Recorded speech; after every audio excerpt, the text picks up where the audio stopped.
Hello, everybody. It's Tim here again. Here's another video. This time for my follow-up commentary to A Nightmare on Elm Street 1 and 2. Finally doing A Nightmare on Elm Street 3. But yeah, this is my commentary for A Nightmare on Elm Street 3, The Dream Warriors.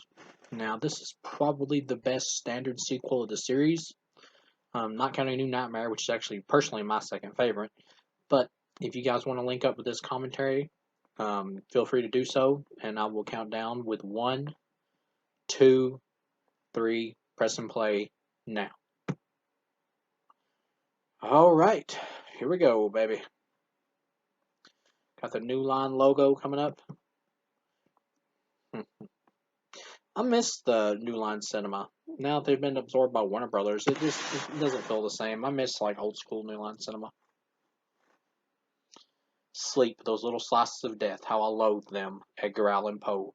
Great way to start the movie out with a quote.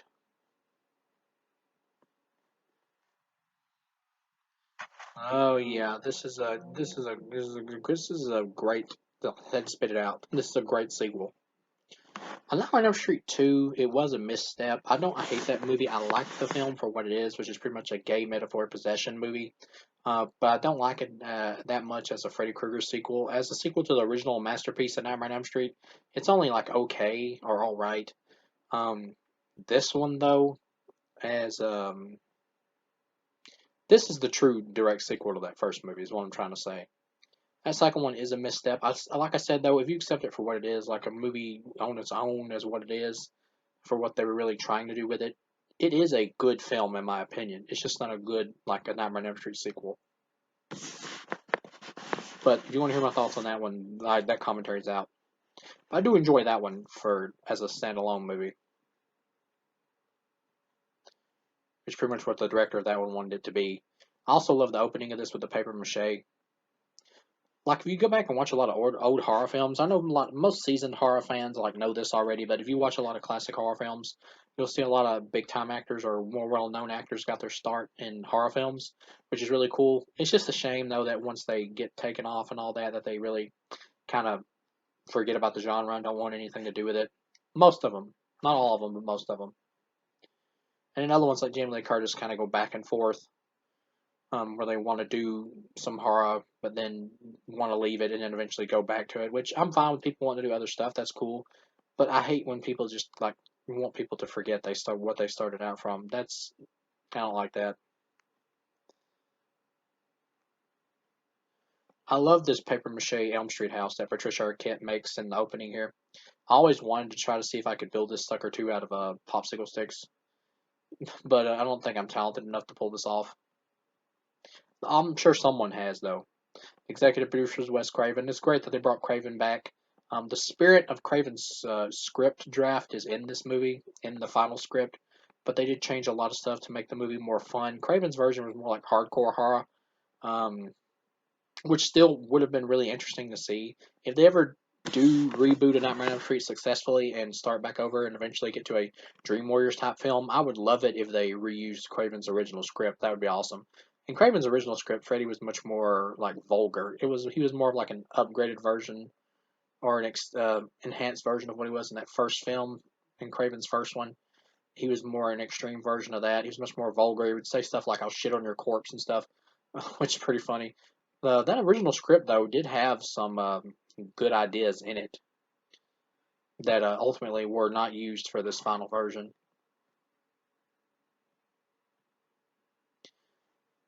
Patricia Arquette here, really adorable looking woman, especially in her younger years here. She still looks good though today. I still go after it. Her mom here is actually the mom of Tiffany Helm, I believe is the actress's name, who was in Friday the 13th Part 5. I think they're well, yeah, she was the one that did the like robot dance or whatever in Friday the 13th Part 5, A New Beginning, which is pretty cool. The interesting thing about this one is I'm really glad they broke the mold of having just like another kid or whatever, like in the Freddy Krueger house. That's much better than just repeating that shit again. I did not want to see another person moved into the old Nancy house again for a third time in a row. That would have been way too much.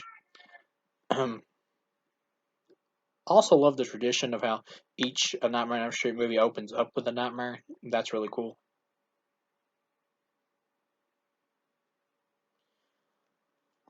Yeah, I love this paper mache Elm Street house or whatever that she's created. And the interesting thing about this movie is it pretty much does just to like completely ignore part two. You can still like count part two as canon and all that, and officially it is still part of the series. But at the same time, though, this movie clearly is ignoring it because Craven's involvement is back, and they're obviously trying to right the ship after part two was kind of a misstep as a Freddy Krueger sequel, which I understand. It's the right way to go.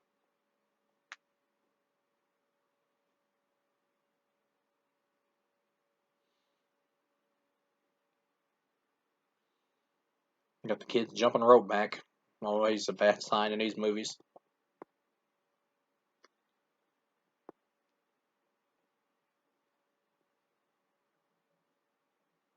This one has an atmosphere like one of the things that really makes these old like classic horror movies or just the really good horror movies in general stand out is really the atmosphere that the director brings.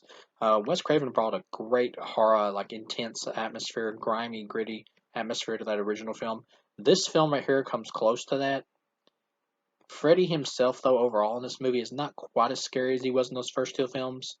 Not as scary as he was in the first two, but the writing here is like so much better than part two that in terms of being a Freddy movie, I mean, that it really makes up for it. And Freddy is still scary in this one. He's just not quite as intense as he was in those first two films, but it's not that far removed. This movie has a good balance of the humor and the horror.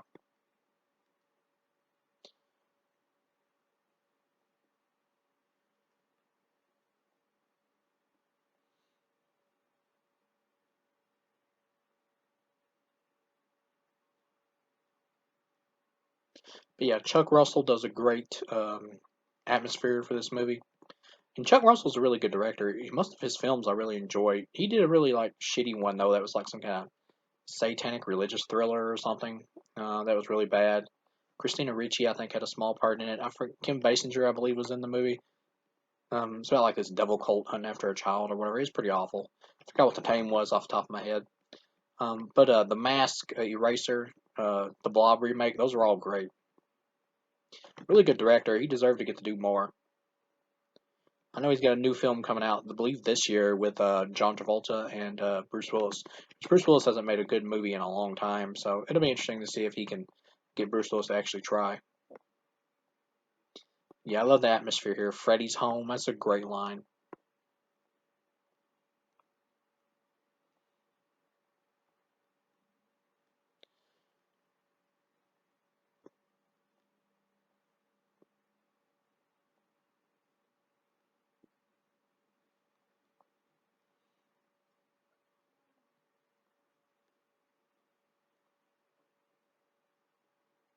I can see some people disliking this sequel because of what it did by making Freddy into the mainstream and all that, and kind of taking away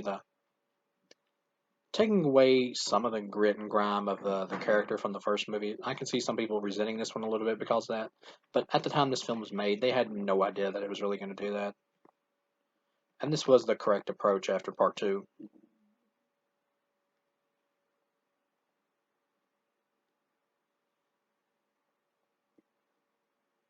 Above all, these hang kids, excellent nightmare imagery. These films are all about the atmosphere of the nightmares and the creativeness of the dream sequences, is what these are really about. Unlike the Friday the 13th films, which are more about the popcorn fun and the kills and the coolness of Jason, these are more about the atmosphere and the creativity of the dream sequences of the nightmares. Because they're not just dreams, they're nightmares, so they have to really be interesting in a horrific way. And I believe the best movies of the series really pull off the most creative nightmare sequences,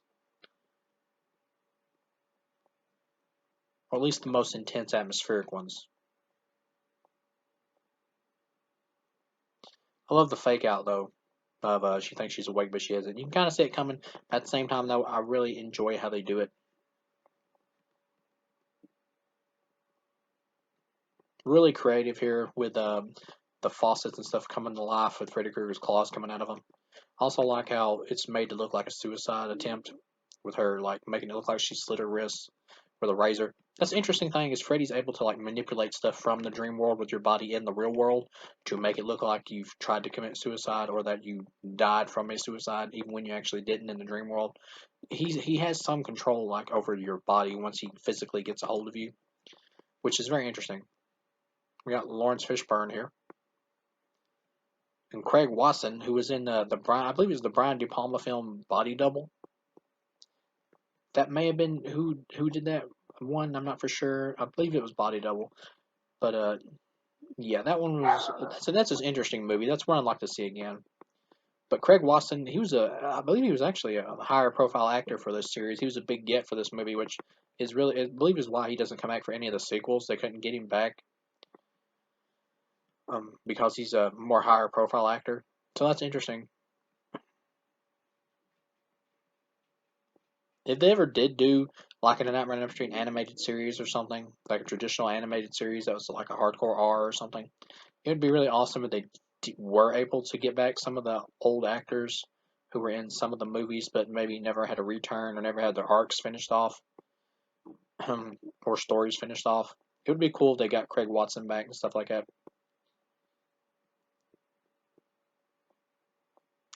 The difference between the Nightmare series and the Friday series is even though I really enjoy both for what they are, the Nightmare series has a much like bigger and deeper mythology. So you could do like a lot more with the mythology of the Nightmare series than you really can with the Friday the 13th series. Like you could really expand on this dream stuff and make like multiple, like a whole trilogy of movies just based off like the concepts of dreams.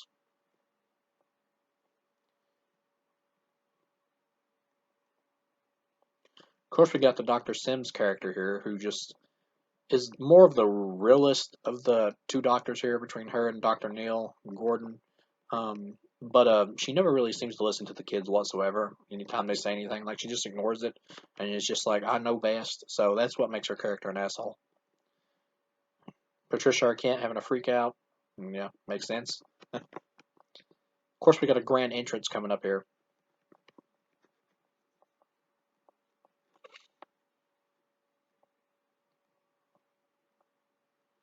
Look out, she's got a scalpel.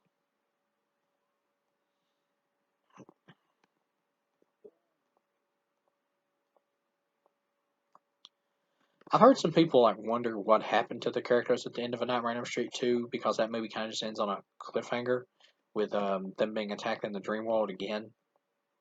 But I always figured since this film obviously is well, this film is obviously ignoring part two.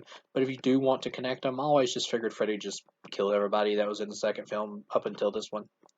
Just killed all those leftover characters from the end of part two. I just figured he killed the main boy in that one and everybody else up until this one. And this was the only people left.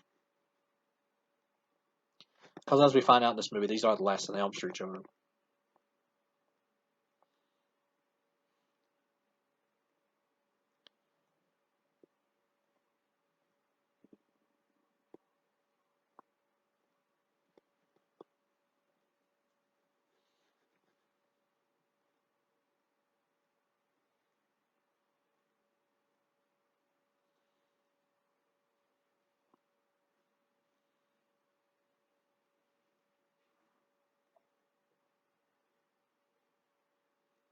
And of course, the reintroduction of Nancy Heather Lankingham's character, which is again kind of a plot hole thing because if you go by the ending of the first movie, her character was clearly dead, meant to be killed by Freddy. Freddy wins that original movie. And yes, even though that was an ending that was kind of forced on Craven or whatever by producer Bob Shea in the studio to give a sequel bait ending for the movie, still, though, you have to take the movie as what it is. And if you watch that movie, Nancy's clearly dead at the end of the original movie. Freddy's clearly getting ready to kill her, and he clearly wins. So it really doesn't make sense that she's back in this one. But at the same time, though, I'm glad she's back, so I don't care. That can be overlooked. That's not really that big a deal or anything. But that is an interesting thing, though, that it doesn't truly match up to the ending of that original movie. Another thing is that Heather Langenkamp still looks relatively young here. She really doesn't look old at all. Really, you could have just played this as another traditional nightmare movie and had her like in college or something and had Freddy hunting after her and killing her friends or whatever for revenge of her getting away at the end of the first movie, or from the first movie. But I'm glad they didn't, because that would have been more of the standard sequel route, and kind of more of the same old shit. This movie elevates the series, is what I like about it. Like, it elevates the story from part one, instead of just being a retread.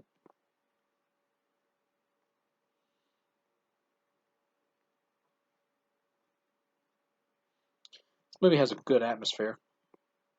I really appreciate directors that can make good horror atmospheres for the movies they're making. Now we're being introduced to the characters who will, of course, be the Dream Warriors.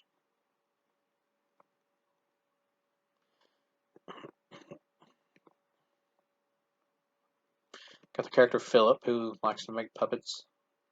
Of course, we know how he's going to go out eventually.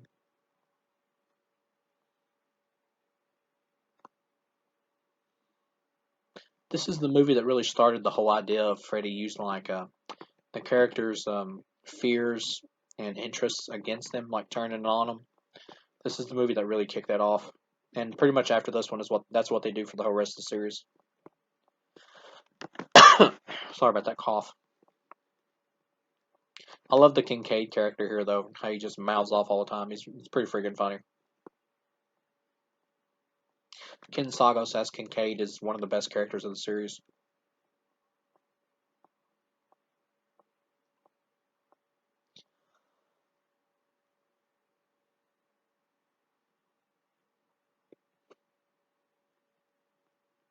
Got the character Joey, who can't talk. I've actually never thought that he couldn't talk. I just thought that he kind of chose not to, because he was like so traumatized or whatever. They just no didn't feel the need to talk or something. Or didn't have it in him to let it out. Like, I never assumed that he actually physically couldn't talk. I just figured it was some type of mental trauma thing. Also interesting that he has like a drawn on teardrop thing on his eye.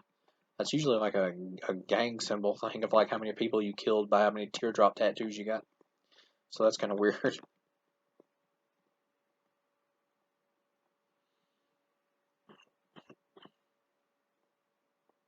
Patricia Arquette's acting is the best of the main like teen characters up until this movie. Her acting is the best. She does a great job in this movie.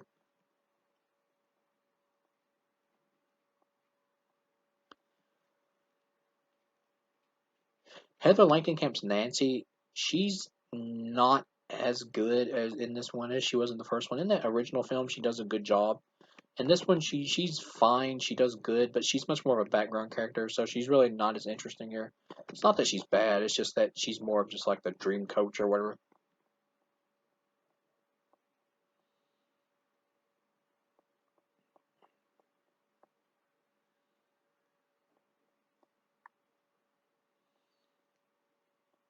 And this the script that Craven wrote was like, I believe, rewritten by Frank Darabont, who worked on The Walking Dead. He did the great movie, Stephen King adaptation, the great movie The Mist, which I like.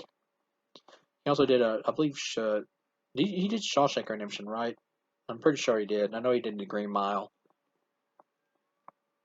Yeah, a lot of great Stephen King work. Frank Darabont hasn't made a movie in a while. I would love to see him come back to this series. That's one weird thing I don't understand, is why they never asked certain directors in the franchise to come back to do other ones. I mean, maybe they did, and it was just a behind the scenes thing. We don't know about it, but it seems weird that they never just asked Chuck Russell and Frank Darabont to come back after the Dream Warriors and do Dream Master. Then again, maybe they did. I don't know, and they just said no. I have no idea. Even the same thing with Dream Master. That's a worthy sequel to this one. I'm not sure why they didn't ask Rennie Harlan to come back and do Part Five. Probably because the movies are like so rushed. These movies were really extremely rushed into production, so they had to just grab a director. And most of the directors, after they had a hit with these movies, they would go on to do bigger projects, so they weren't available.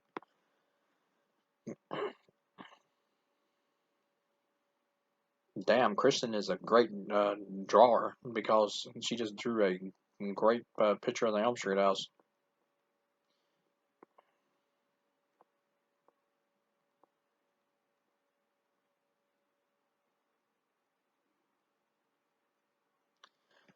Yeah, the atmosphere of the dreams here is great. Like when this tricycle comes rolling in here to Kristen's room and like pretty much melts.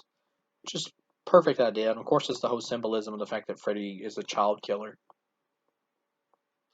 He gets off on murdering children of all ages. I mean, that's pretty much the sickest character you could possibly make in terms of a villain.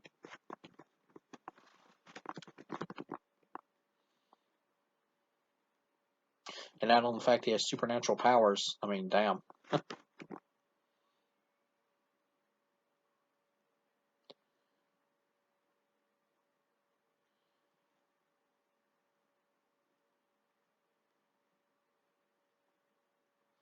Yeah, Nightmare 2, I do still think is a good standalone horror film.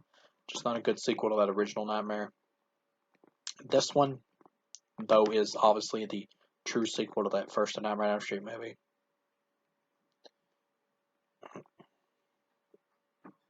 Everything from part three and beyond pretty much follows the template of what worked in that first film.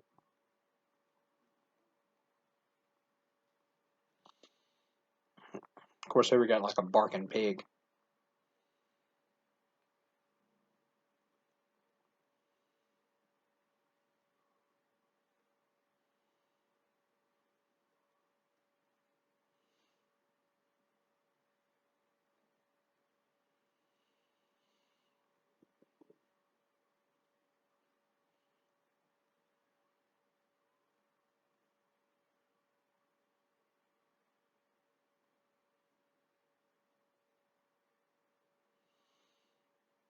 This big giant Freddy snake right here is an excellent effect.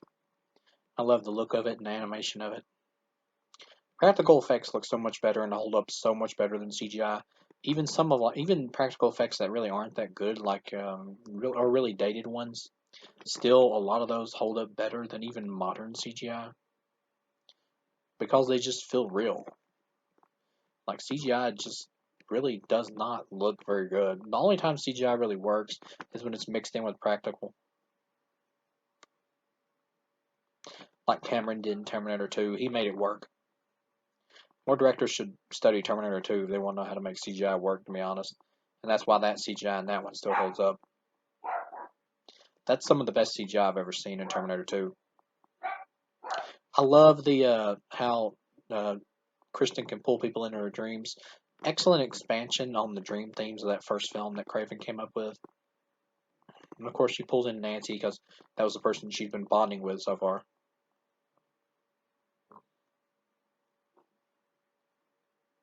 Of course, Nancy stabs Freddy Snake in the eye socket.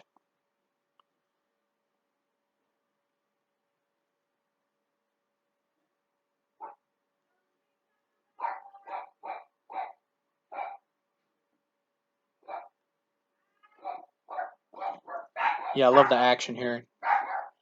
This is great. The door explodes. Of course, Nancy wakes up and realizes that she has a mark on her hand. That's really cool. I love that. That's awesome.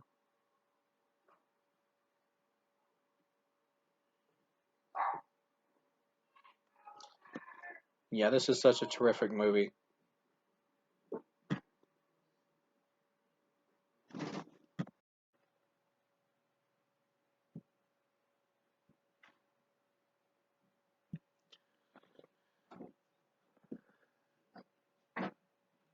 But yeah, it's awesome to see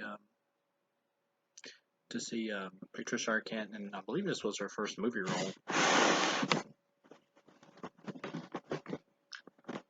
If you hear any noises, that's just me moving around.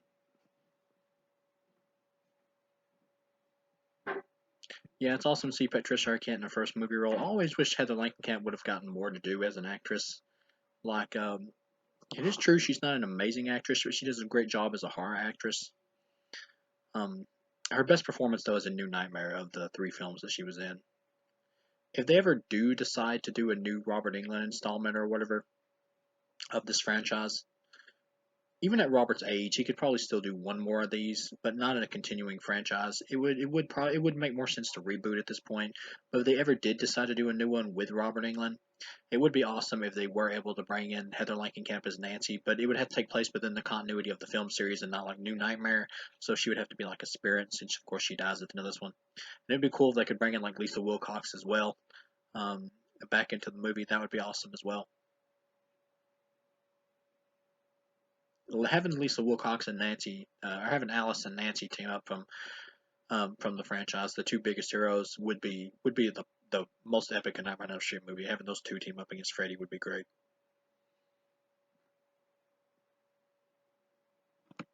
But yeah, they do a great job with the kid teen characters here. These are the best like teenage characters of the franchise,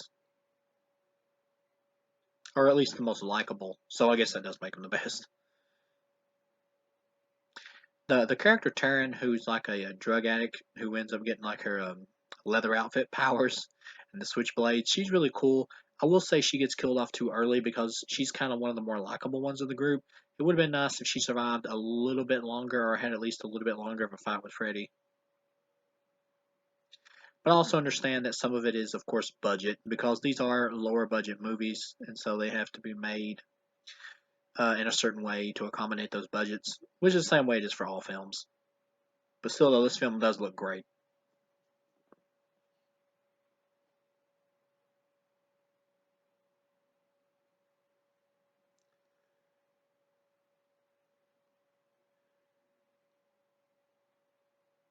Yeah, Ken Sagos is great as Kincaid. He is friggin' hilarious.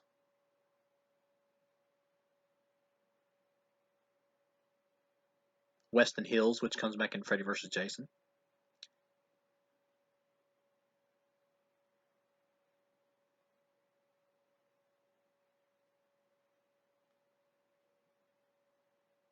They're playing a game, I believe, called Wizard Master, which of course is what the character Will becomes is the Wizard Master.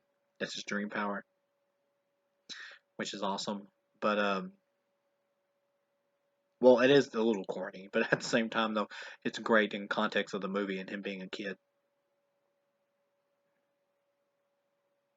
But you would expect it to be like Dungeons and Dragons, though, that he's playing. But maybe that was like a name brand. I mean, it's a name brand, so maybe they couldn't use that.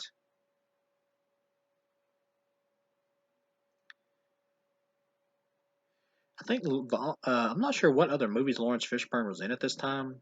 I know like his first movie role, I believe, was Death Wish 2, where he played like a random rapist who ended up getting killed at the end of the movie.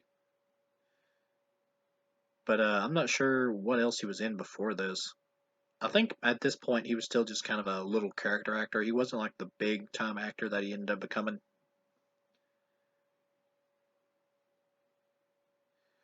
But but even though I like A Nightmare on Elm Street 2, like I've said countless times already, as its own movie, really though, if you do want a real like Freddy movie or Freddy story, you can totally skip that second one and go straight to this one. This is the true sequel to that first movie, the true continuation. Part of me wonders like how I still think that Wes Craven's original drafted version of this script, if it was made into a movie, I still think it would have been a huge hit. Another problem with Wes Craven's script, I mean, well, not another problem, but a problem with Wes Craven's script, though, is that when it came to the kids' dream powers, they had multiple powers. They could pretty much do anything or become anything just like Freddy could. So that puts in a problem because, I mean, that is a great idea because then it would be like a battle of wits of Freddy having to outsmart the kids by transforming into different stuff while the kids also transforming into different stuff and having to fight each other. And also, sorry if you hear a dog barking in the background. That's my dogs. They're in the other room. But yeah, it would be a great battle of wits. But at the same time, budget wise, these lower budget horror movies, they just can't do that. Nowadays, though, if you made the movie, you could easily do that with CGI, but it would probably look terrible knowing Hollywood today.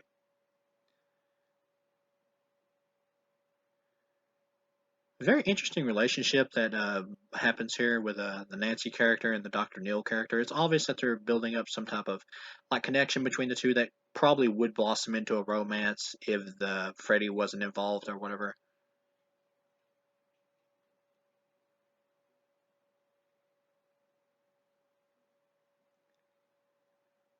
They actually did a comic book that took place after A Nightmare on Elm Street 5 and before Freddy's Dead that linked up like all the films from the first five to the opening of Freddy's Dead basically.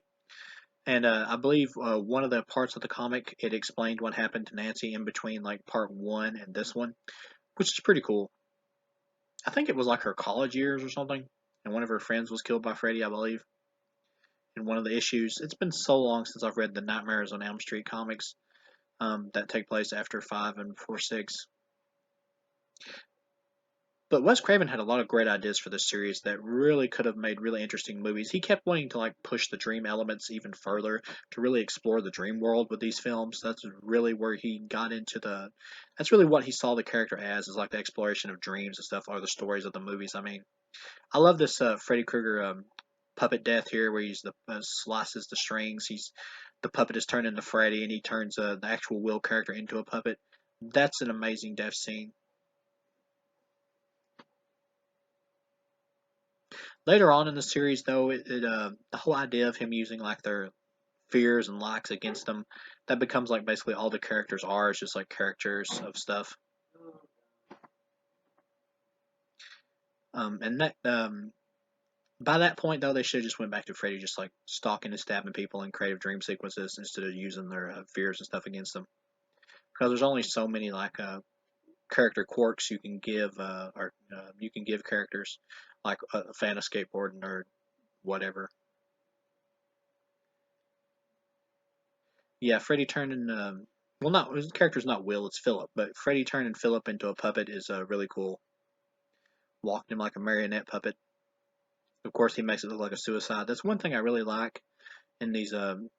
In the first one and this one, is Freddy really goes out of his way to like set certain characters up to make it look like they've been killed in logical ways, to where it to where no one would suspect that's fantastical. That's really neat.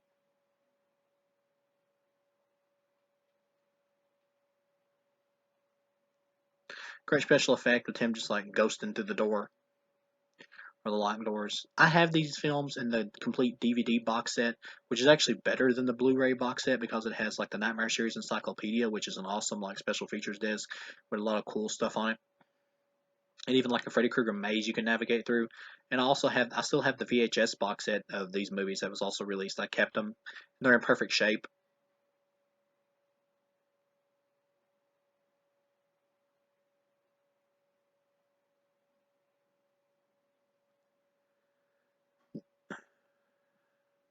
The shot here in a minute when it shows like the big Freddy up in the sky, like working Philip like a marionette before he cuts the strings, that is an awesome special effect or projection shot. Once again, sorry about the coughing. A little bit of allergies going on.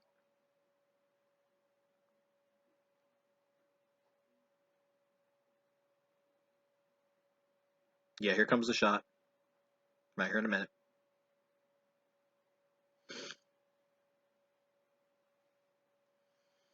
Terrific shot right there. Freddy cutting the tendons. That's great. Of course, everyone thinks it's a suicide jumper.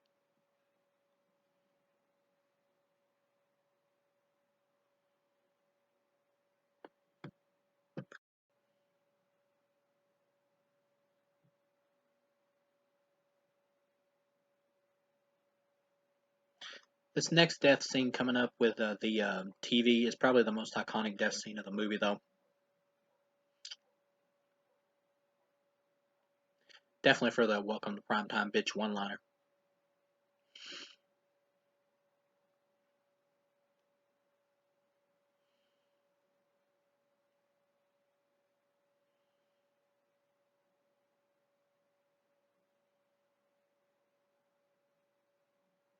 But yeah, Heather Langenkamp's performance in this one is the weakest of the three movies, but it's only because she gets like lesser to do in this one compared to the other two. Because this is really not her story here. She's more like a co-star, which is fine at this point in the series.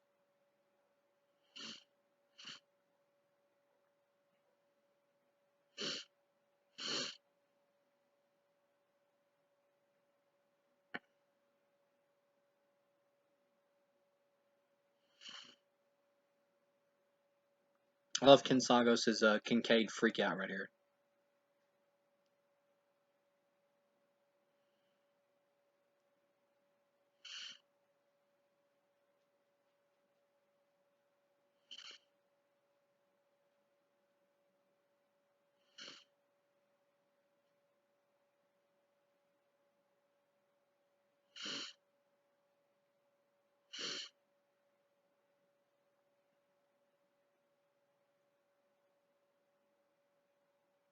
Yeah, really good drama with the kids here and between the kids and the doctors. Really well done. Yeah, definitely easily the most likable cast of characters out of all the films.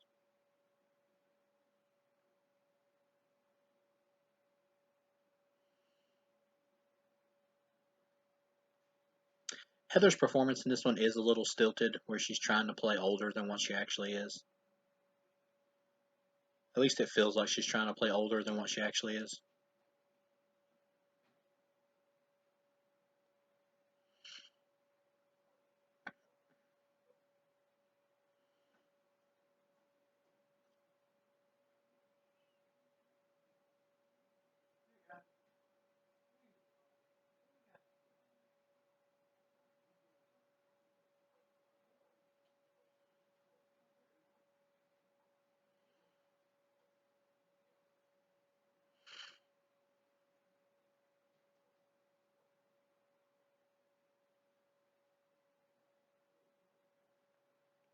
I love this scene with Kincaid here inside the padded cell room.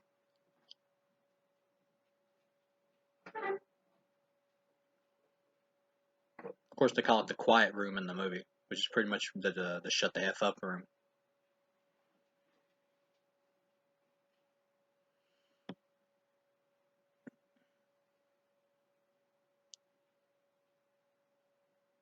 Yep, almost time for the TV death.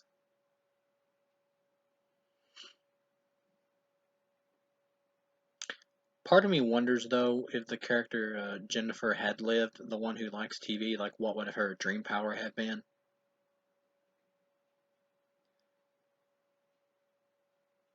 Because her character is really interested in TV and stuff and acting. So what basically would her dream power have been? Like out acting Freddy Krueger? I mean, I don't know.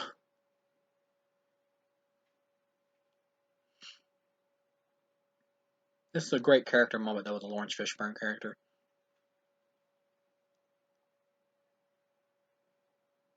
He's willing to cover for her and let her stay awake, which shows that he's a good guy. He does care about the kids, obviously.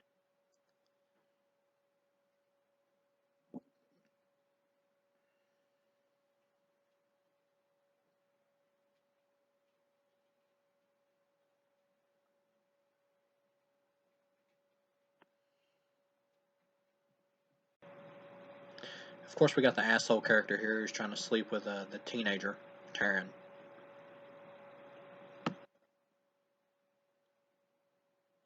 Interesting that they never bothered to like have his character get any kind of comeuppance, like a punch in the face or something. Of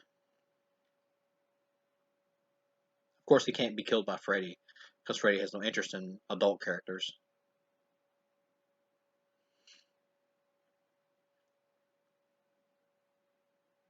But yeah, Wes Craven had some great ideas for this series. I would have loved to have seen his concept for Part Four in live action.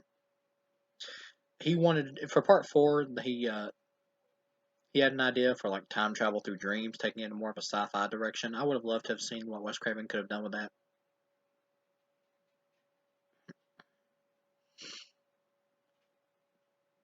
It may have wound up being a little bit too sci-fi, but at the same time, though, I just think it would have been an extremely interesting direction for one of these movies. And all the films with Craven's involvement are easily the best of the series.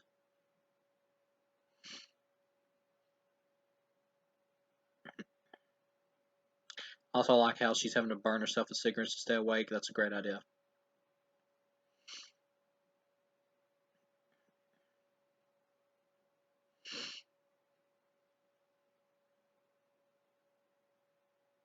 She was watching the movie Critters on TV as well, which is pretty funny. And of course, that's a New Line Cinema movie as well, so they own the rights. We got Dick Cavett and Zsa Zsa Gabor.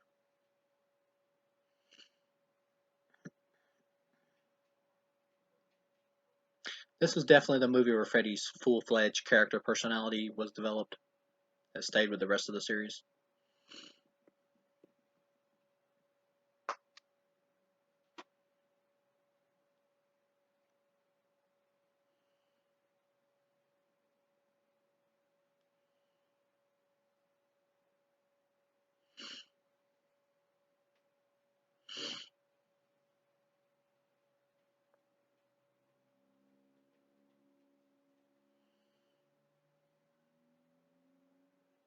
Freddy's makeup looks great in this one. In the second movie, it's more of a demonic demon look, and this one it's more of a polished up, or a somewhat more polished up version of kind of the idea of his makeup in the first film.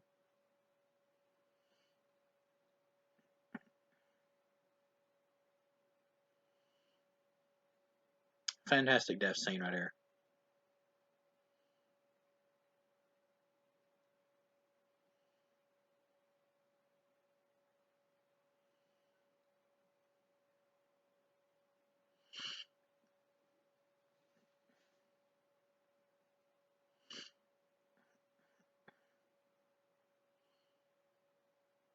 Of course, making it look like she ran and slung her head inside the TV. That's really the only way to explain that suicide.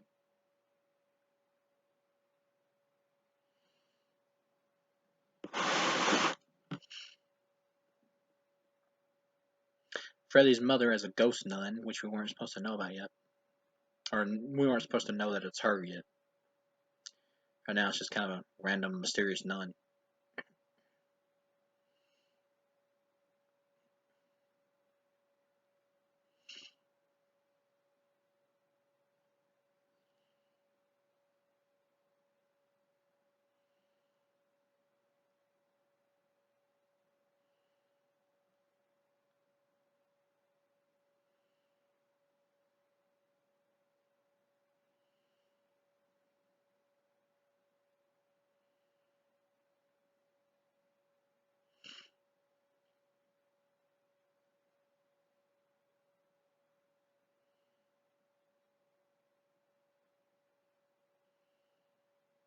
This movie does start to slow down a little bit, and more of the Dr. Neil Gordon scenes with him trying to figure out stuff and all that, and him with the nun.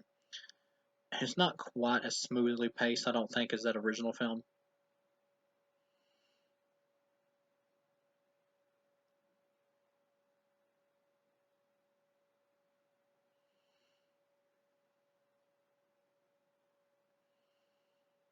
But because they keep making the nun like a really mysterious figure, part of you as a viewer, though, wants to figure out what's going on. So you're kind of going along with the movie even in the slower spots.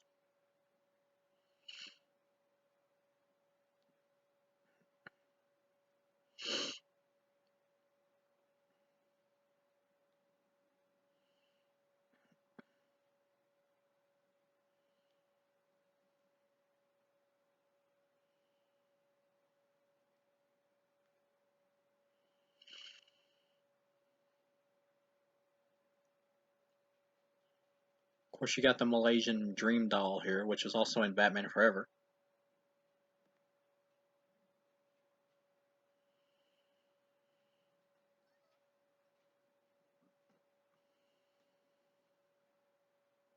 Here's where the Nancy character finally breaks down and tells Dr. Neil the truth about everything that's going on.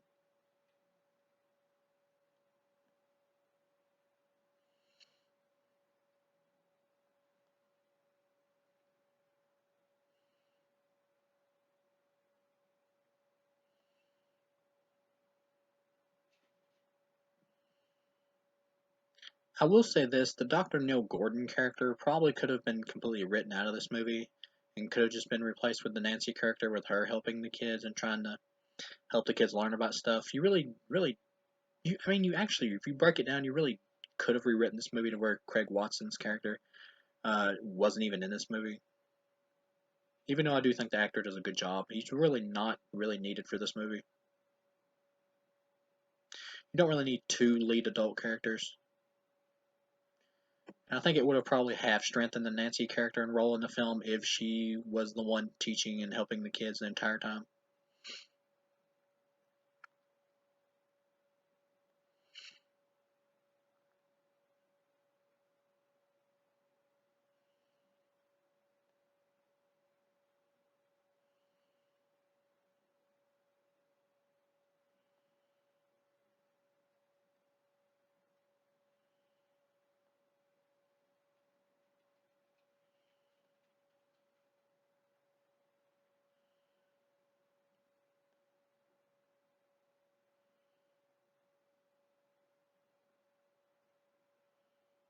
Of course, here's where we learn that these are the last of the Elm Street kids, which is definitely a pretty epic thing going on here.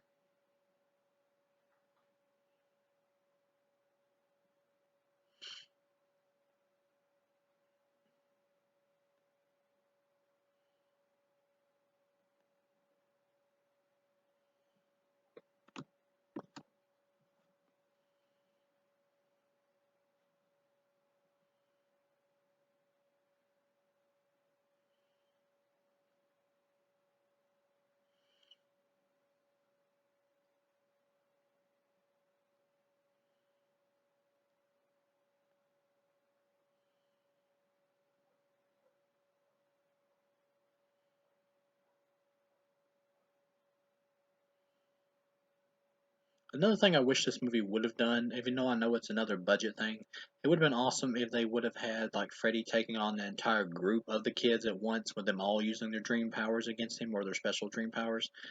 That would have been pretty cool. But of course, that was probably a budget thing. Like seeing them work together as a team or an actual group.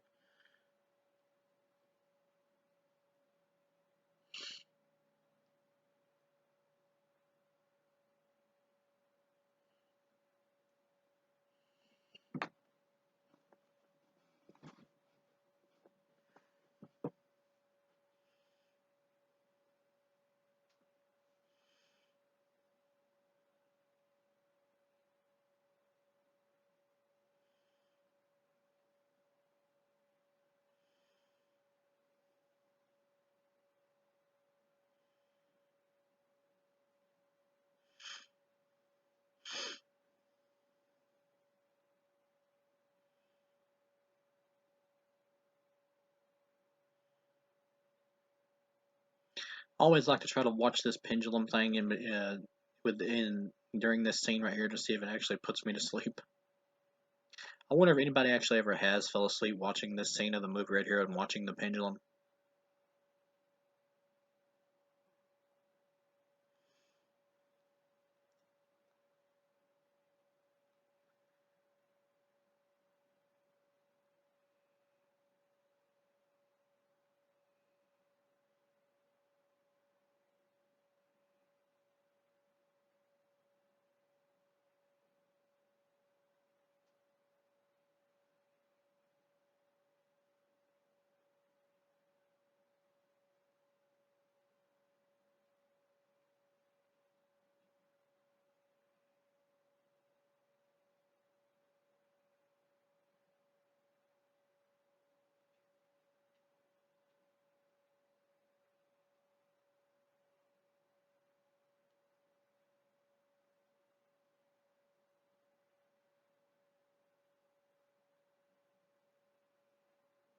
Yeah, I really don't think you need the Dr. Neil Gordon character in this movie. I like the actor and I think he's doing a good job. And I don't even mind him in the movie, but I really don't think you need him at the same time.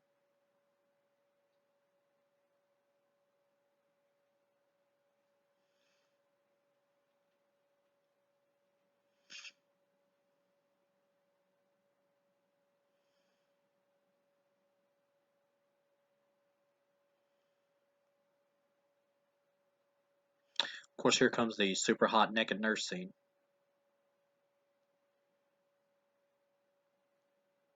This is definitely one of the scenes that hints at the Freddy being a pedophile thing. Because these characters are played by older actors, but they're supposed to be teenagers. Like Joey's character is probably just supposed to be like 15 or 16. And here's Freddy transforming into a hot, attractive nurse to seduce him and make out with him so he can kidnap him. Definitely like a pedophile theme going on here.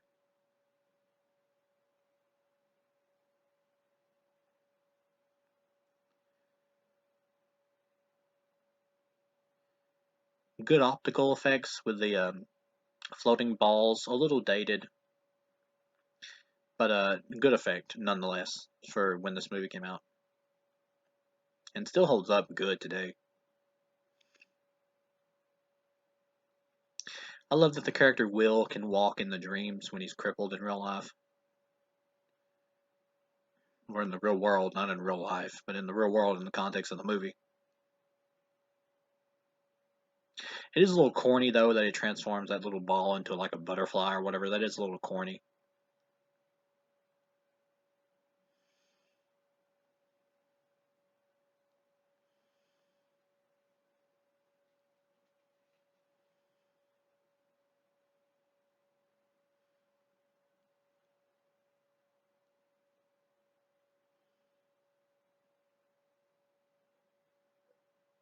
Got Kincaid with super strength, and Kristen with acrobatics.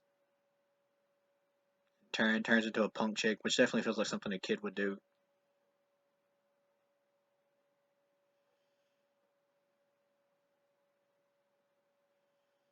Her line though, "beautiful and bad," is really bad. That is a bad line. Some fans like this over the first movie. Um, I can see why. It's the most fun one of the series in the terms of the dream stuff and how it blends in. Damn, those titties are nice, and how it blends in Freddy's humor and horror. But at the same time, though, the script is not as well written as that original movie, and it's not as tight as the first film.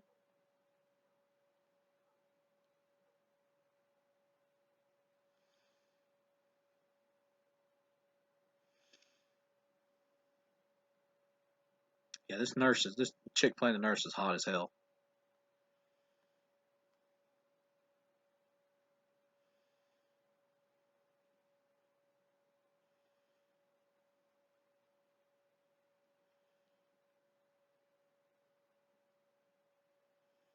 Great special effects with the tongues. Of course, it was probably a reverse motion shot, but just a great special effect. It works in context of the movie.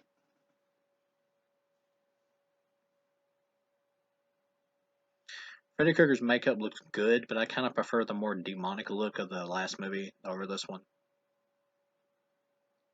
Even though this is, like I said, a much better movie than Freddy's Revenge.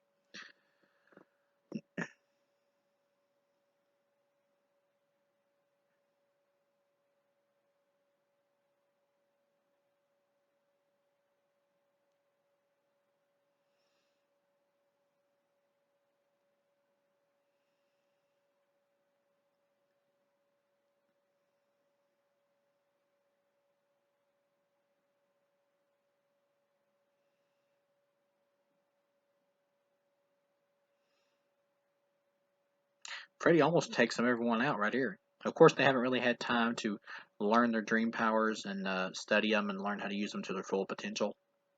That's why I'm saying, like, whenever they do eventually reboot this series, and they will, whether it's a continuation of the original franchise or a complete start over, it's going to be some sort of a reboot. But when they eventually do, and of course, with the budgets, they would give these movies more money nowadays, and with the special effects we have nowadays, if done right, you could really have some cool like exploration of dream powers.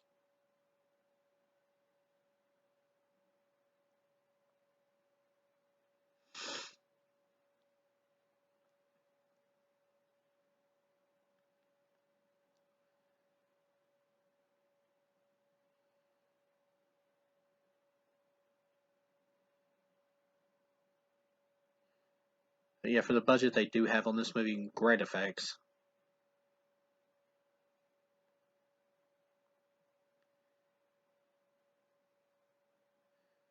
I'm pretty much about halfway through the movie, which this one's went by pretty quick.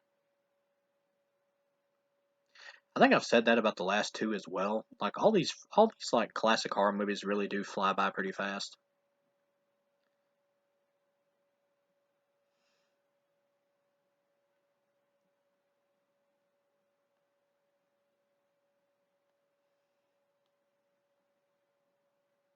The Dr. Sims character is written to be like just the basic asshole.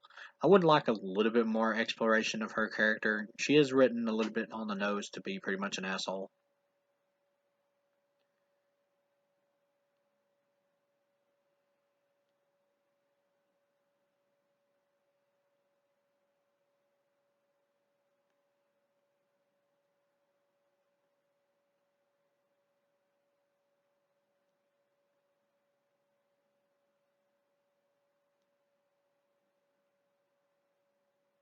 They do try to add a little bit more right here in this scene right here where she talks about how she will listen to the kids or whatever, but of course she doesn't listen to them, so it's kind of pointless.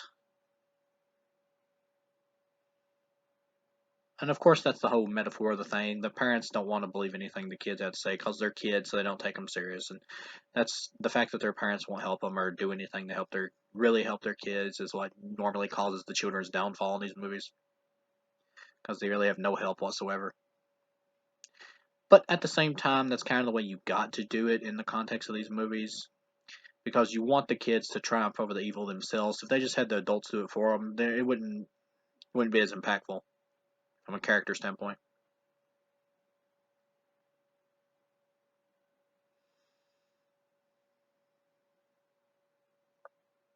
I like that Dr. Gordon knows sees a picture of the two dead characters so far in the movie. That he was like out with them, outside with them, bonding with them. So it lets you know that he does kind of have a good relationship with the kids. That he really does care about them. Maybe they could have used a scene that explored that a little bit of him like hanging out with the kids just in a regular daily activity or something where they're not being hunted by Freddy. But it's not a big deal.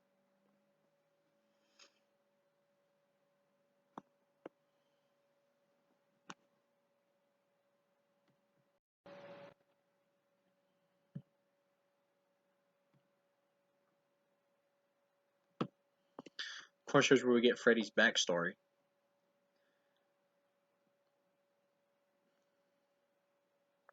This definitely helps make Freddy like more of an epic villain, by giving him pretty much a supervillain origin story.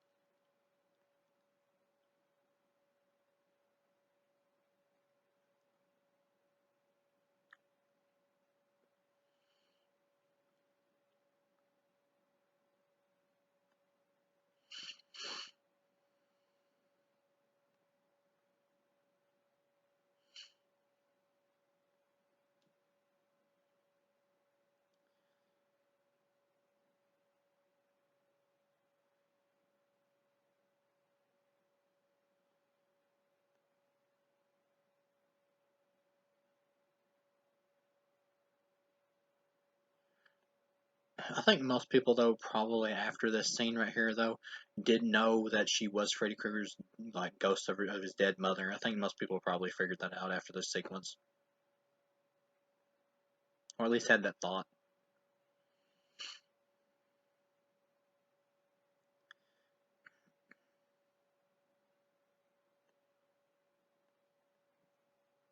Of course, the Dawkins soundtrack to this movie, Dream Warriors. I think they might also have another song on here. Maybe Into the Fire, I think it is. Maybe something else, I'm not for sure. But the music video for Dream Warriors is great. Very funny music video. And if you bought this on VHS back in the day, it came with the music video after the movie, after the credits, which is really cool.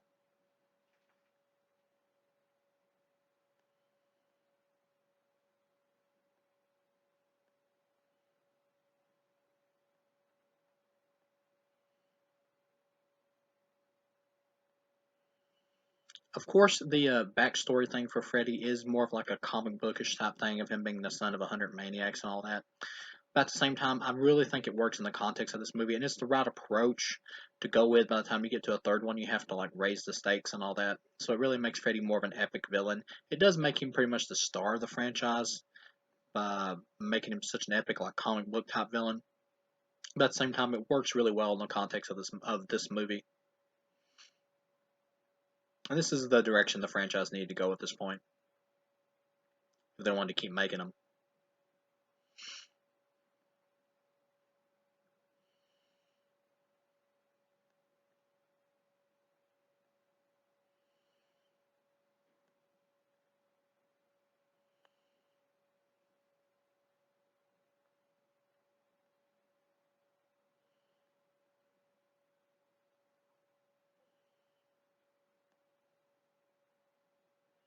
I love this scene right here where Freddy like writes on Joey's chest, "Come and get him."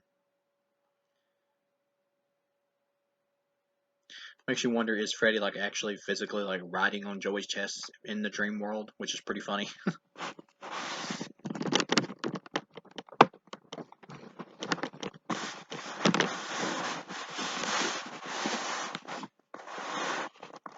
Pretty soon here we're gonna get the return of John Saxon, the man, the myth, the legend. I believe John Saxon got a little bit more to do in the original Wes Craven script for this movie, or draft, or whatever. Which I do think he's a little underused here. He probably could have lived a little longer. But still, though, it's great to see him back once he does show up in the movie.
I like how the bar is called Little Nemo's. I believe that was based off a comic strip called Little Nemo's, like, Trip to Slumberland or whatever. Here we go, John Saxon. If you pay attention to his badge, I believe it says, like, security guard, which tells you that he's been demoted from sheriff to security guard, which is pretty funny.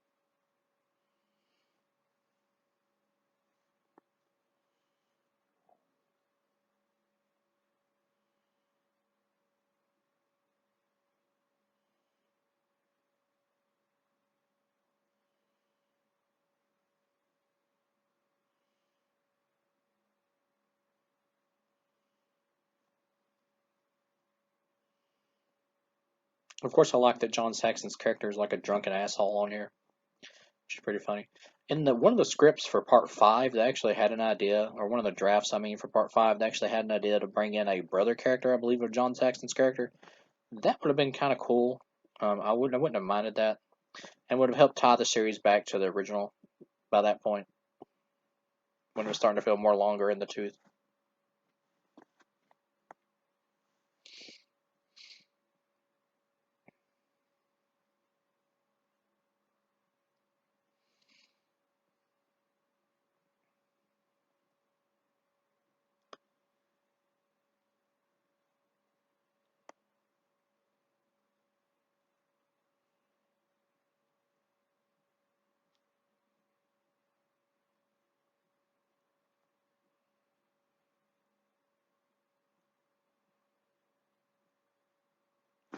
I love when you look in the background, there's a big black spot where the TV was. Of course, after Jennifer had her head rammed through it, it makes sense that they would probably take it out of there.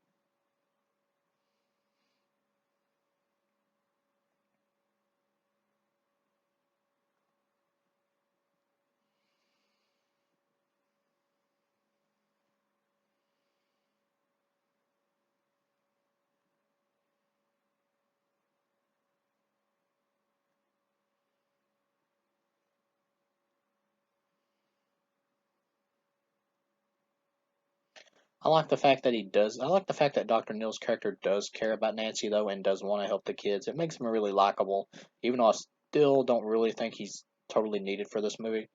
You could have just had the Nancy character, like, go off with her dad to, like, try to dig up Freddy's bones and stuff. Or maybe to even talk her father into doing it himself, and he goes off to do it to try to end Freddy. And it would have been like a great redemption moment for John Saxon's character to actually bury the bones, and him, like, die doing it. That probably would have been pretty epic.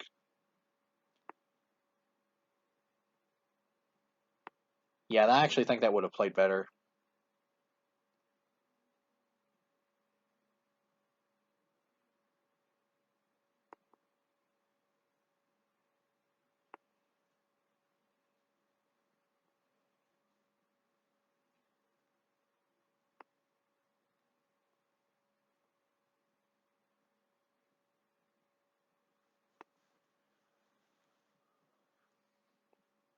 Yeah, with all these major franchises, it's really neat that like Freddy's pretty much the star of the Nightmare franchise, and Jason's the star of the Friday series, Leprechaun's the star of that series. With slasher franchises, it's always the killer who's the star.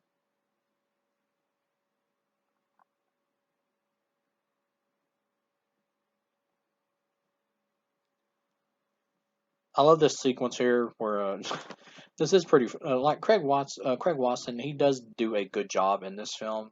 Like, and he has a great moment right here where he tries to like take this cross. He tries to steal it because he really needs it to bury Freddy's body.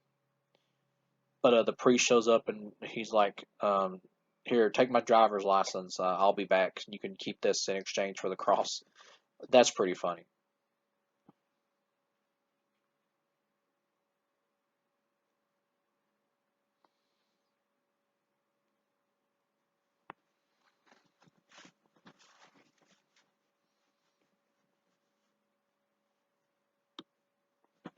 Yeah, I love that little moment. Great humor right there, and it's natural humor. Of course, Nancy's back at the hospital, but she has to try to get by Lawrence Fishburne, aka Morpheus.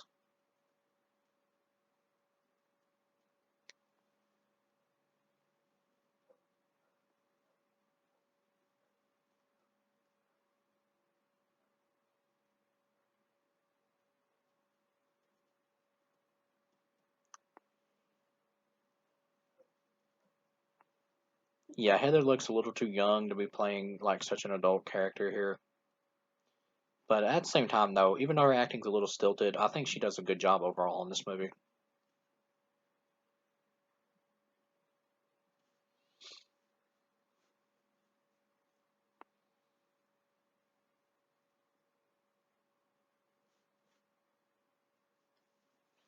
She was great in that original film, though.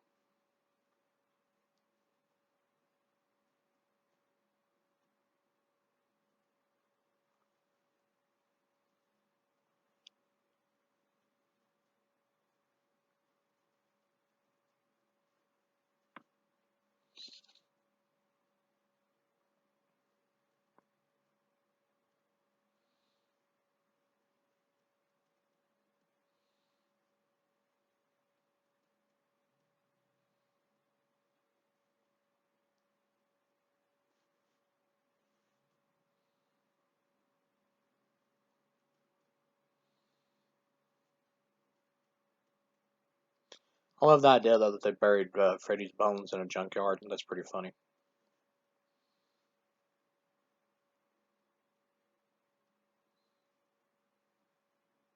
The last place anyone would look.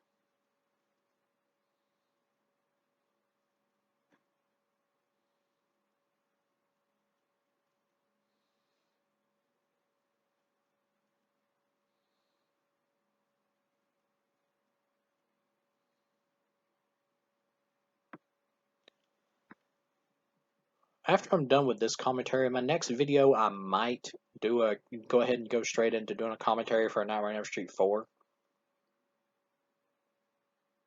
Because I usually, occasionally, or most of the time, I mean, I usually like to watch part 3 and 4 like back to back because I think they make a great double feature.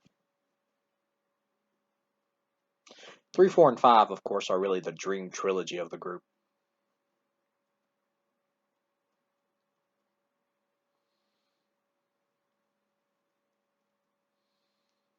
Freddy is the best horror villain character in my opinion. From a character and writing standpoint, he's the best because of how evil he is, and just because of how amazing just the concept of Freddy is in general with the nightmare stuff and the whole exploration of dreams. You're only really limited by your own imagination with these films in terms of whoever's in charge of making them. But at the same time, though, Jason overall is my favorite of the main like three slasher villains of Freddy, Jason, and Michael Myers because I think Jason's series is overall more consistent in quality than the other two.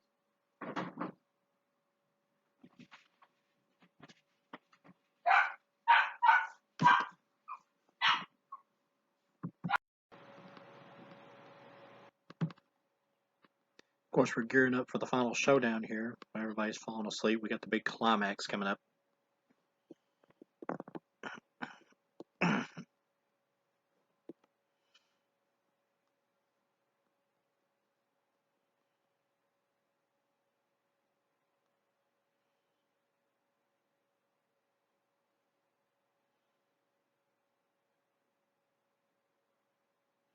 Of course, it is a little much that they're able to like directly link up with Kristen as she's falling asleep, like as if they. I mean, it's a bit coincidental that they're all falling asleep at exactly the same time. That's a little much that they're all going in the dream world at the same time.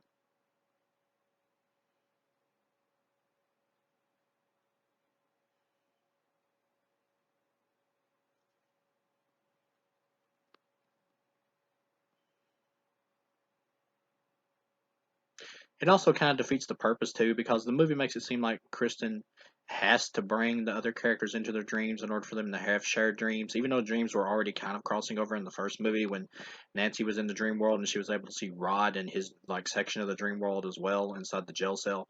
So they're already kind of doing it in the first movie. So some of these rules are being like kind of rewritten and made up as the films go along. That is a bit of a flaw here. At the same time, though, the concept makes up for it with the majority of the execution.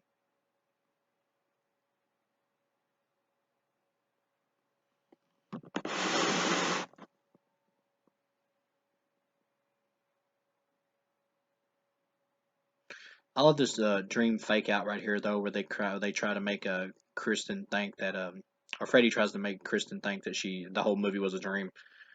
Of course, if had that been the case, audiences would have been super pissed off, and of course, it wouldn't have made any sense with the context of the other two movies.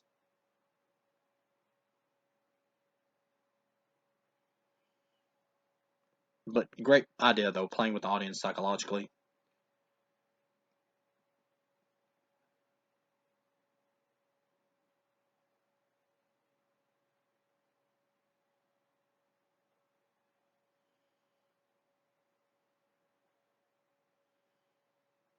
That's great. The head talking, great effect.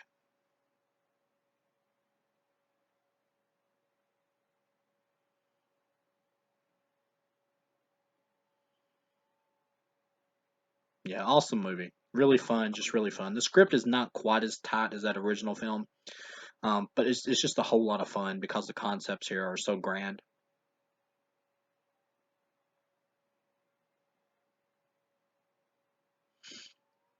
Back in the old shitty Elm Street house.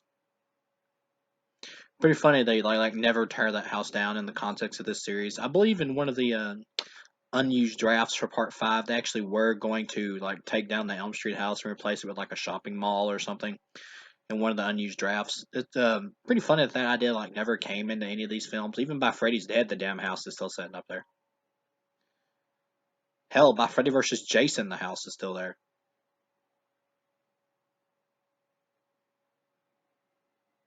Taryn plus Freddy with a heart around it. That's so damn funny.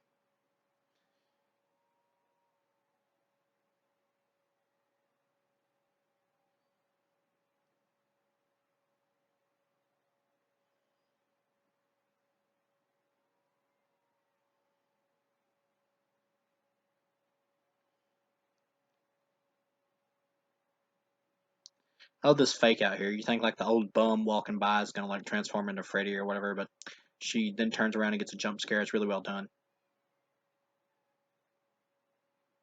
I don't really like jump scares, and the remake suffers bad from jump scares.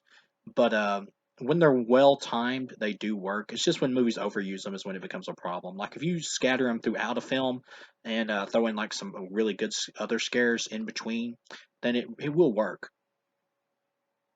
I like the fact that Turn gets the best of him, and she looked great. Total 80s punk rocker, which is what teens and stuff and kids would have been into at the time. These types of movies like really appeal to like the outsider kids with the heavy metal music and stuff like that. People like me who are really into like not just like boring sports shit and all that. But I mean, if you do like sports, that's cool. But for me, sports is like really boring. But stuff like this really does appeal to more like the outsider base who's more into like the heavy metal rock music and all that, and maybe the goth kids and things like that. Like more of the outsider crowd, which is great.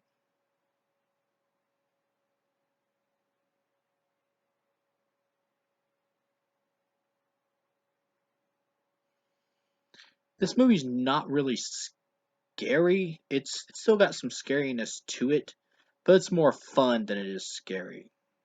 Like it still has a great atmosphere, but compared to those, the first half of this movie I think is kind of scary. But once you get to like the showdown here for the climax for everybody versus Freddy, the fear is kind of going out the window, and it's more about the spectacle and the fun of it. of the action than it is actually being horrifying, which is fine because I think it works in the context of this movie.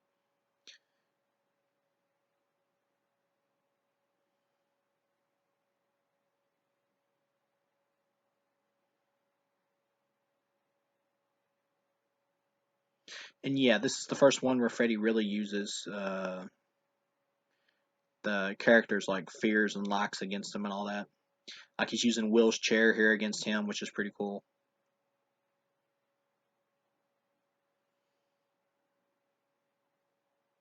You can see the string though that the chair is being pulled on at the bottom though because of how good the transfer is here on the DVDs and Blu-rays. I'm not sure you could see it on the VHS tapes, but you can on the DVD and Blu-rays.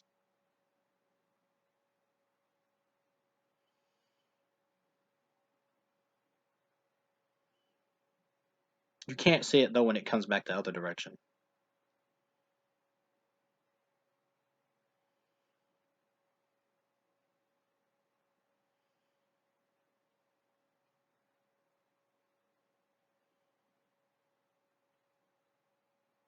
It is a little corny to see him as like an actual wizard. That is a little corny. But I love how he thought he was whooping Freddy's ass, and then he gets up to him, and then Freddy just like shanks him with his claws.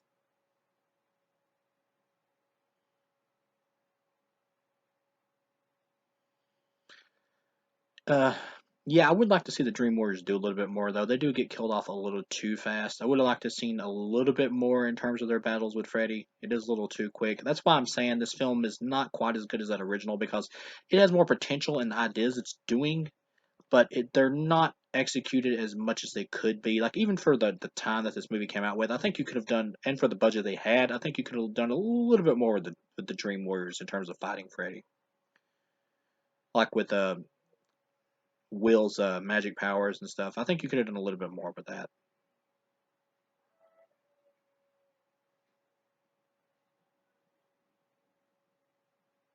This is a great speech though by Ken Sagos right here calling Freddy out.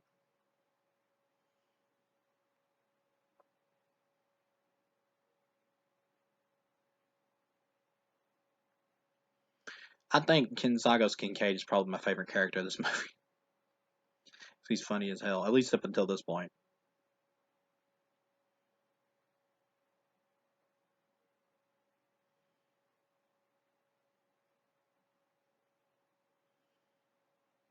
Great effects with that floating door here. This movie is very much like a special effects show at this point, but the effects are great.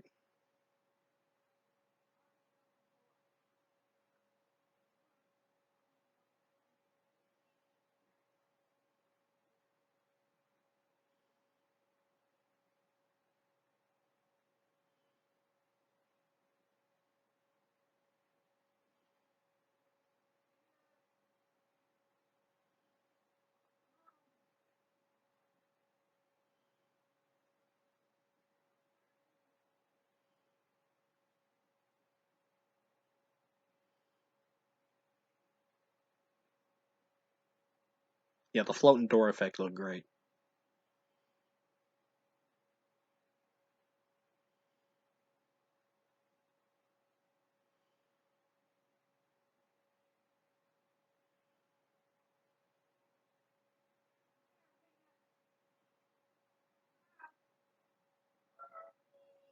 But yeah, I still think this movie would be way more impactful if it would just been like Nancy working with the kids and then her father like going to get the bones and stuff by himself.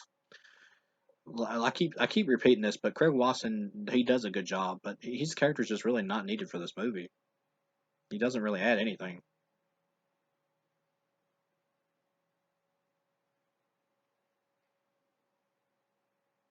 But at this point, though, I've just accepted him.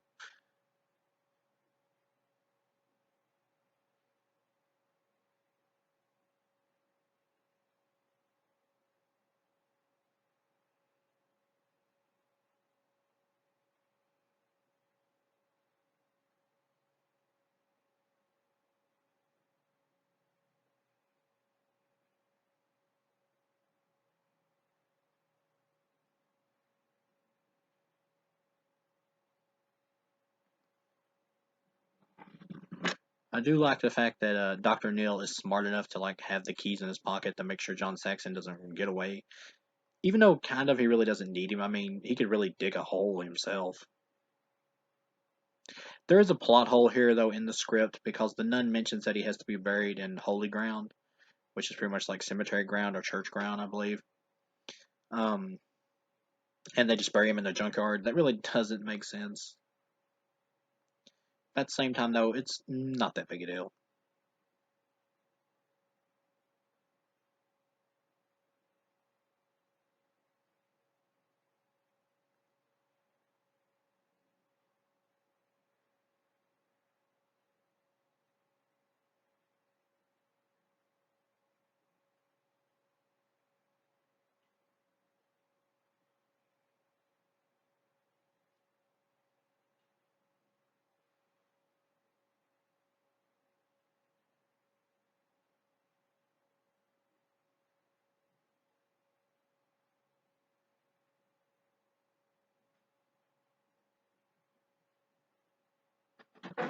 Joey's been kidnapped.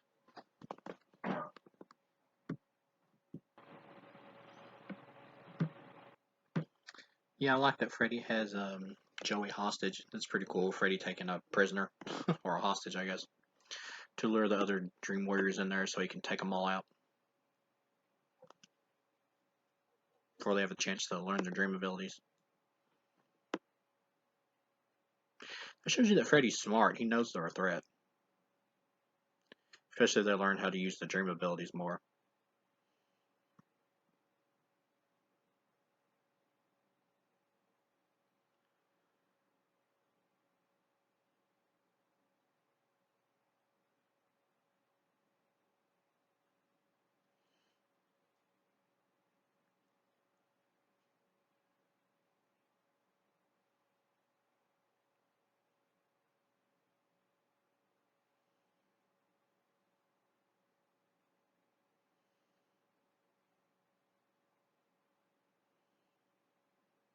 I love that Freddy does a front flip right there. That's great.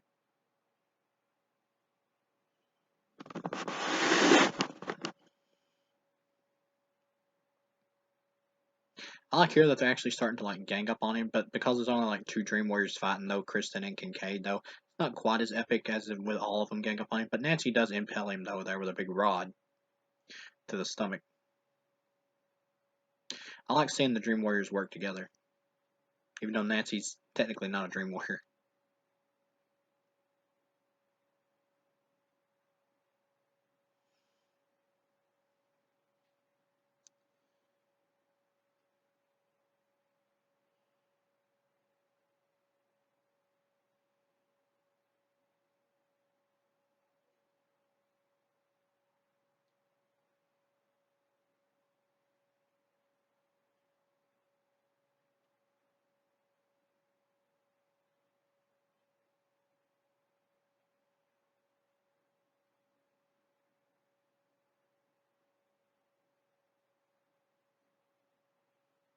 That's awesome. It really raises Freddy up to like demonic power levels as like a demon villain. I mean, more than just a human ghost now, because he's actually collecting the souls of the victim. That's awesome. It does beg the question though of like how he's able to do all this.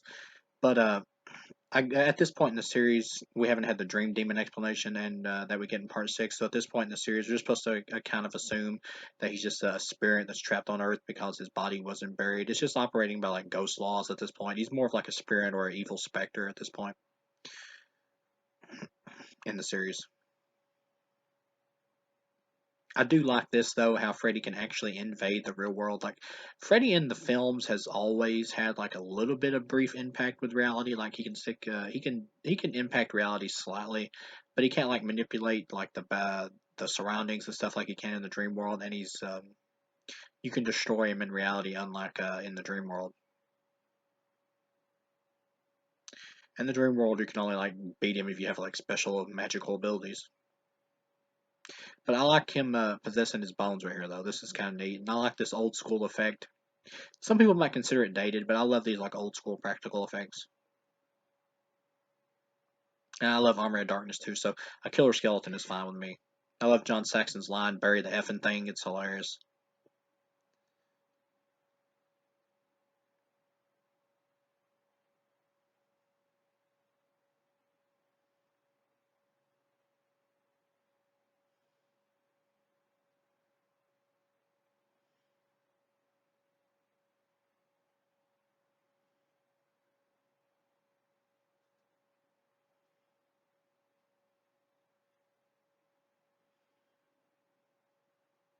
Yeah, at this point in the series, Freddy's pretty much a ghost, like an evil spirit.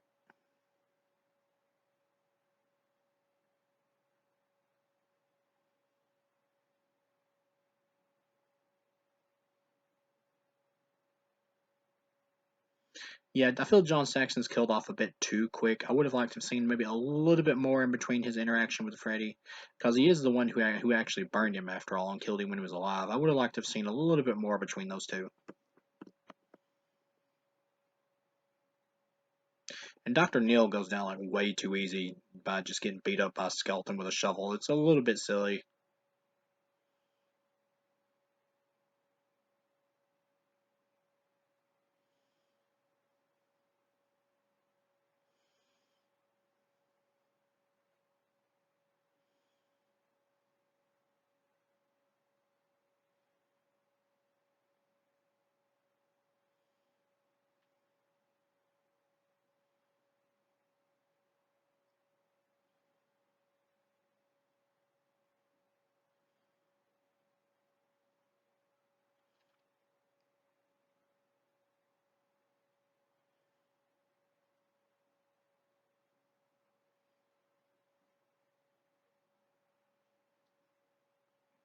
I love this Hall of Mirrors thing here. This is a great idea for an effective nightmare sequence.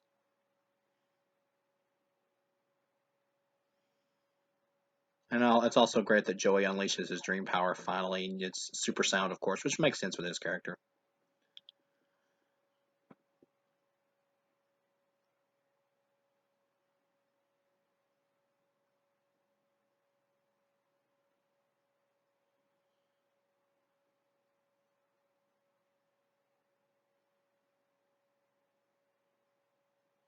I mean, it is a bit coincidental that they are in a big room full of mirrors and stuff like that.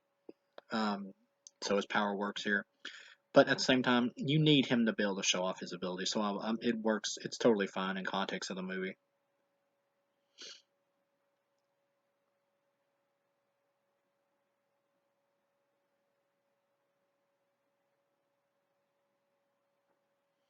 It is a bit dumb, though, that Nancy thinks that Freddy's dead from super sound after everything she's seen Freddy go through in the first movie. And plus, of course, though, everything the audience has seen Freddy go through in movie one, movie two, and now this one. He's obviously not dead, so that line is kind of dumb.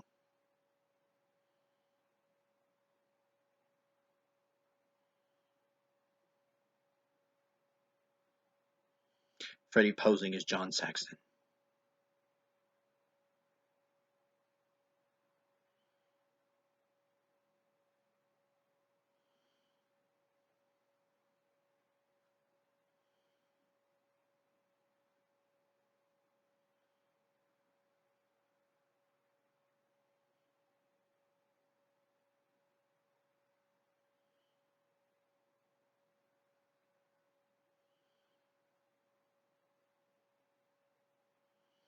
It is obvious that that isn't John Saxon. That's another weakness of the script here, is that it's really obvious to the viewer that that's not John Saxon, that it's Freddy Krueger in disguise.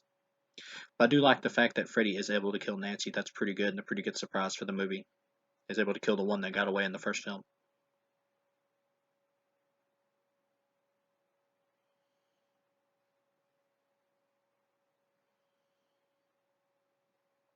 I love the fact that she impales Freddy with his own glove. That's awesome. Nancy's still fighting even after she's pretty much dead.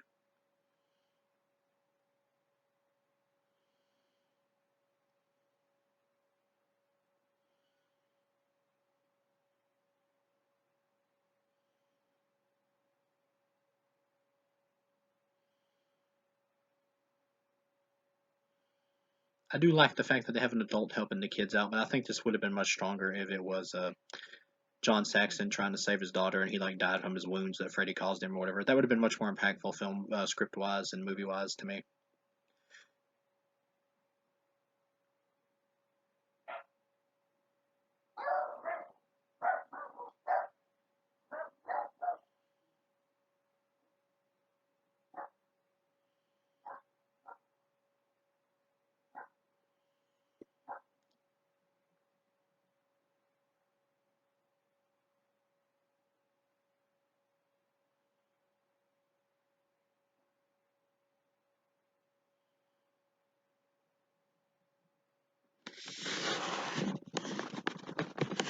I like the fact that Kristen is really broken up over Nancy's death. That's of course, that's how the audience probably felt as well.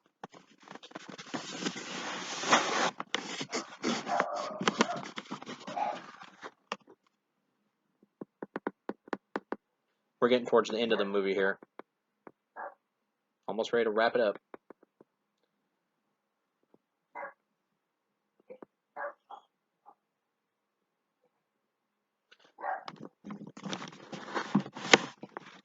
It does make you wonder, though, how they were like able to get out of the institution.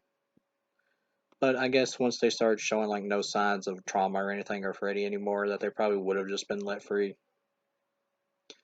Because after all, there's really nothing they could really like hold them with to Nancy's death or anything. Wouldn't be any evidence.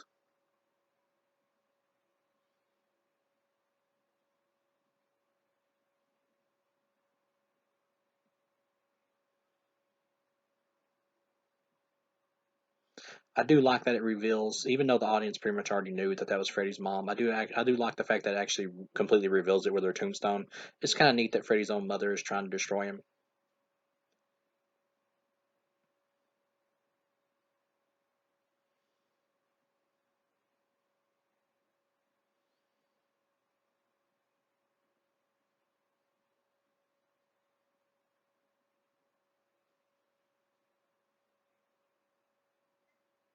And an awesome like subtle ending here instead of like a over the top one where Freddy like busts his hand out of somebody's chest or something like similar to the endings of 1 and 2. It's much more subtle ending here with just the Elm Street house lightening up. So it's pretty much symbolizes that Freddy is dead for now, but he could come back. So perfect ending for this film. Yeah, awesome sequel, easily a 4 out of 4. It does have some flaws. It's not perfect. It's not as good as the first movie. Big improvement over the second one as far as the Freddy movie goes. Even though, like I said, I do like the second one as a standalone movie. But yeah, this is an awesome sequel. Easily the best like traditional sequel in the series. So thank you guys for watching, and I will see you again with the next video, which will probably be a commentary for an Street 4. So thank you guys for watching, and I'll see you again.